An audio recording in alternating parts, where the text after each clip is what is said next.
kita bisa menangkap pesan dari film ini. Bagaimana kita kadang lupa sama sebuah tujuan. Persoalan komunikasi juga menjadi salah satu yang paling penting di sini karena yang satu melarikan diri dari masalah, yang satu emang ingin menyelesaikan masalah tapi sering memberikan tekanan yang berlebihan.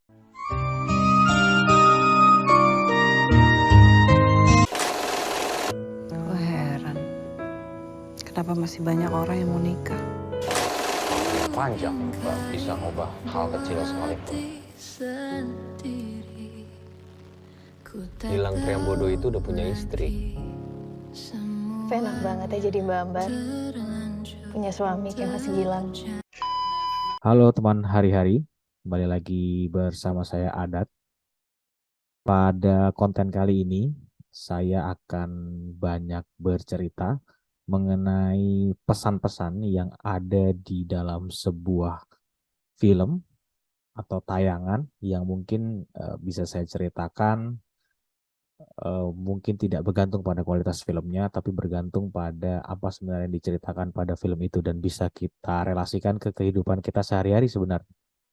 Nah, pada kesempatan kali ini, konten yang saya akan sebut sebagai menangkap pesan, itu akan menceritakan sedikit mengenai film yang belum lama ini saya tonton, yaitu film Noktah Merah Perkawinan.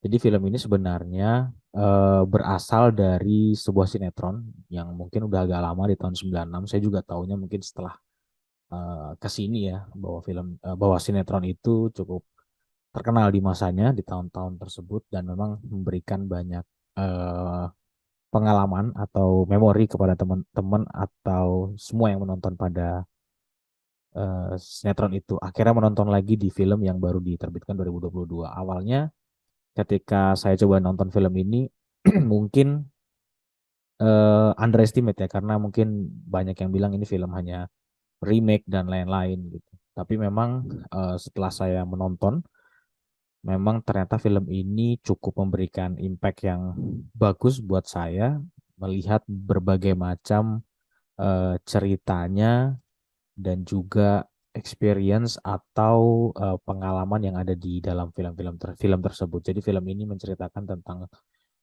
prahara di sebuah keluarga yang memang mereka pada akhirnya ingin bercerai begitu. Mungkin nanti beberapa sedikit spoiler di dalam cerita atau menangkap pesan kali ini. Tapi nanti teman-teman juga mungkin bisa menonton dulu filmnya baru menyaksikan tayangan ini gitu atau konten ini. Nah, dari dalam film tersebut sebenarnya menceritakan tentang pasang surut kehidupan sebuah keluarga ya yang diperankan sama si eh, Oka Antara gitu dan juga si Marsha Timothy ini bagus banget aktingnya keduanya.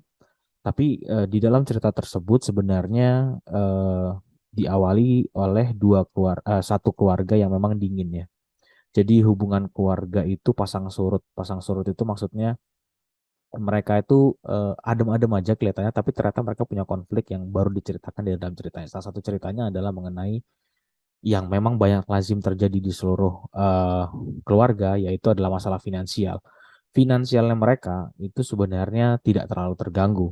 Yang menjadi masalah adalah ternyata finansial dari salah satu keluarga mereka itu cukup terganggu.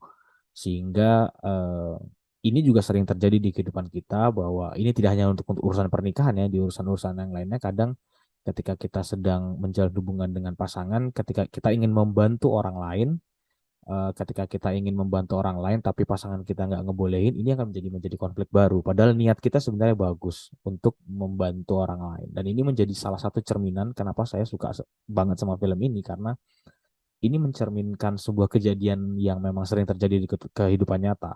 Hubungan kita dengan orang tua misalnya, kita ingin membantu teman kita yang misalnya membutuhkan bantuan uang misalnya. Tapi orang tua kita nggak ngebolehin karena menganggap teman kita ini mungkin nggak beres atau apapun. Padahal kita punya keyakinan bahwa teman kita yang bisa ngebantu teman kita ini gitu. Nah, ini digambarkan dengan sangat baik di film ini dan ini menjadi sebuah pesan yang menurutku eh, bisa kita mencari cara bagaimana mengambil keputusan. Kemudian pesan lainnya yang aku lihat dari hubungan keluarga di dalam film ini adalah adanya hubungan ketika kita menikah, ketika kita em, mau menikah itu adalah membentuk sebuah keluarga baru dari dua keluarga lainnya. Nah, ini menjadi sebuah tantangan bagi beberapa teman-teman yang juga sering cerita, curhat ke aku dalam dalam urusan-urusan keluarganya begitu. Nah, ini menyatukan dua keluarga ini cukup sulit. Makanya dalam kebudayaan Islam atau dalam agama Islam kan, atau kebudayaan Arab lebih tepatnya, itu ada bibit bebet bobot yang kenapa mereka selalu menjodohkan budaya orang Arab dengan orang Arab gitu, sehingga mereka tahu bahwa kualitasnya, keluarganya, eh, isinya itu sama gitu. Mereka punya kesetaraan sehingga tidak ada ketimpangan di antara kedua keluarga ini dan menyebabkan persoalan baru ketika keluarga baru ini terbentuk. Itu juga digambarkan dengan sangat baik dalam film ini, sehingga memang film ini memberikan gambaran bahwa ketika kita berhubungan dengan dua keluarga baru atau ingin menyatukan dua keluarga, memang perlu banyak pertimbangan, dan itu digambarkan dengan sangat baik. Kemudian soal keluarga lagi adalah terkait yang kita bisa menangkap pesan dari film ini, adalah bagaimana kita kadang lupa sama sebuah tujuan. Ya, di film ini digambarkan bahwa keduanya itu seperti kehilangan tujuan dari pernikahan. Mereka tidak bisa memutuskan mereka harus membela siapa, mereka harus memutuskan apa untuk keluarganya, bahkan mereka tidak ingat bahwa mereka itu bahagia dalam pernikahan tersebut. Dan ini menjadi salah satu catatan penting dari keseluruhan film ini, karena di film ini sebenarnya juga keduanya saling mempertanyakan apakah mereka itu bahagia di kehidupannya. Kalau kita relasikan dengan kehidupan kita, kadang-kadang juga kita kebingungan ketika kita mempunyai satu tujuan, misalnya kita ingin mencapai sesuatu.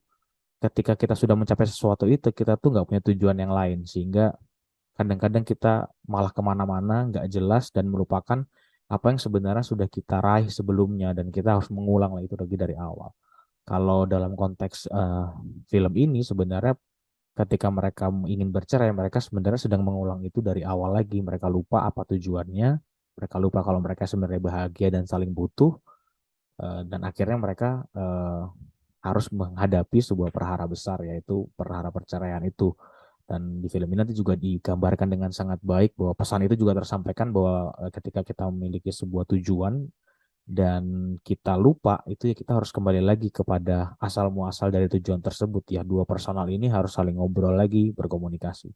Persoalan komunikasi juga menjadi salah satu yang paling penting di sini, karena yang satu melarikan diri dari masalah, yang satu emang ingin menyelesaikan masalah tapi sering memberikan tekanan yang berlebihan begitu, sehingga mereka membutuhkan pihak ketiga, yaitu konsul marriage counsel, apa ya, semacam psikolog pernikahan gitu ya. Dan ini kadang ketika kita menemukan masalah, menurut saya juga kadang-kadang kita kesulitan untuk bertemu dengan orang yang kita punya masalah.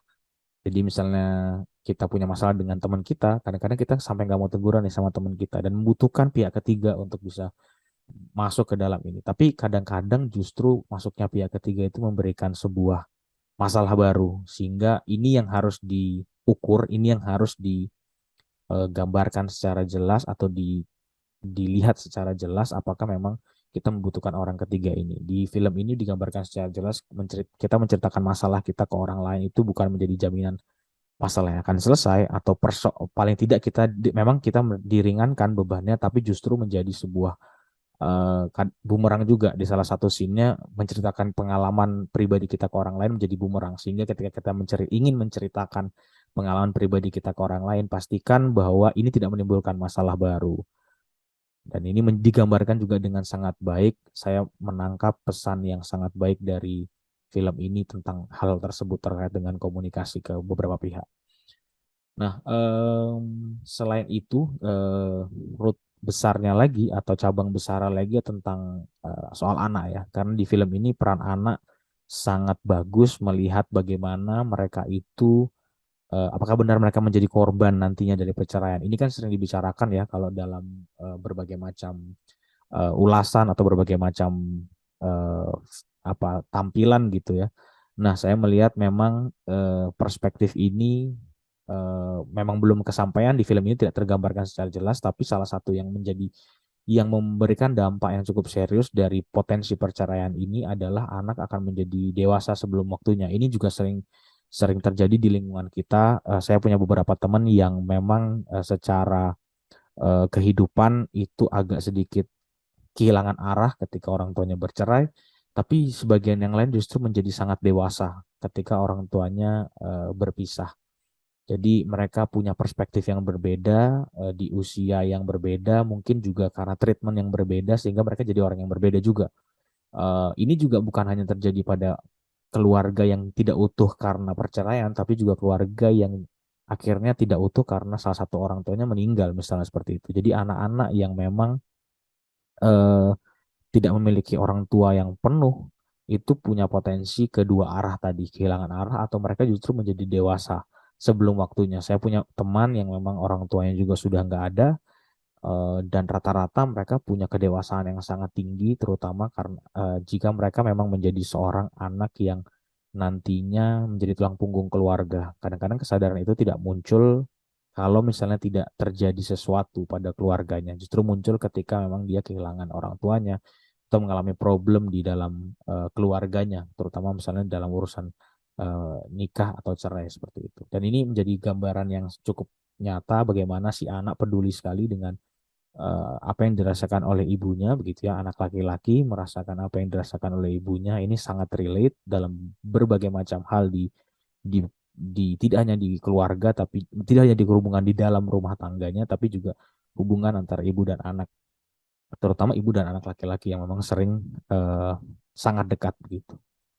Nah, yang root ketiga sebenarnya yang terakhir atau cabang ketiga, atau akar permasalahan ketiga yang saya tangkap dari menangkap pesan dari film Noktah Merah Perkawinan ini adalah melihat perspektif orang ketiga. Di film ini ditampilkan ada orang ketiga yang berada di tengah sebuah hubungan yang resmi. Ini menjadi sangat menarik karena salah satu statementnya adalah cinta tidak pernah salah. Nah, apakah cinta itu pernah salah? Apakah perasaan cinta itu eh, pernah salah? Menurut saya pribadi, dalam film ini digambarkan dengan sangat baik bahwa memang cinta tidak pernah salah. Tapi yang salah adalah kepada siapa kita jatuh cinta atau kapan cinta itu datang, momentumnya. Di film ini digambarkan agak sulit untuk marah pada orang ketiga di film ini karena dia memberikan alasan yang rasional. Meskipun pasti ini kontroversial sebenarnya statementnya, tapi menurut saya digambarkan dengan sangat baik lah di film ini dan diberikan pemanis, yaitu si orang ketiga ini itu mengalami sebuah pertama ketimpangan relasi. Jadi hubungan yang tadi saya bilang di awal bahwa ketika kita ingin menikah harus menyamakan dua unsur keluarga yang sesuai gitu. Di sini orang ketiga ini sepertinya ketika punya pacar gitu ya, ini juga punya pacar orang ketiganya, itu punya pacar yang memang sangat kaya dan sepertinya ada ketimpangan relasi ya di antara mereka, ketimpangan status sosial lah gitu kalau bisa saya katakan, sehingga ada munculnya toxic relationship yang memang sering muncul karena adanya perbedaan eh, apa ya, kuasa, perbedaan yang satu menganggap yang satu lebih kuat daripada yang lain sehingga bisa semena-mena, dan ini terjadi dan digambarkan dengan sangat baik di film ini, sehingga kalau kita balik ke poin awal tadi soal cinta tidak pernah salah, kita agak sedikit bisa membenarkan apa yang dirasakan orang ketiga ini ketika dia menemukan sosok yang tepat di waktu yang tepat menurut dia. Padahal di orang lain itu tidak tepat dan justru malah menghancurkan hubungan pernikahan yang resmi. Nah, apakah ini menjadi sebuah sebuah salah satu apa namanya, ini sering kita alami di kehidupan nyata bahwa kadang-kadang kita masuk di, ini bukan soal percintaan saja, kadang-kadang kita masuk dalam sebuah pengambilan keputusan di waktu yang kadang-kadang tidak tepat, atau kita mengambil sesuatu yang justru itu di kita merasa bahagia tapi di orang lain itu merasa duka gitu ya, atau merasa tidak bahagia, dan ini adalah perspektif yang mungkin jarang kita lihat, jarang kita pahami bahwa dalam sebuah keputusan yang kita ambil ketika kita bahagia, kemungkinan besar ada orang lain yang tidak bahagia di dalam pengambilan keputusan tersebut, sehingga nantinya mungkin kalau kita mau mengambil keputusan atau kita melihat jangka panjang dari pengambilan keputusan kita soal cinta, soal pekerjaan, mungkin kita bisa sedikit melihat ya, kalau memang kita benci sekali sama satu orang atas kesalahannya, kita bisa melihat sedikit bagaimana sebenarnya kenapa orang tersebut mengambil keputusan yang menurut kita salah misalnya seperti itu.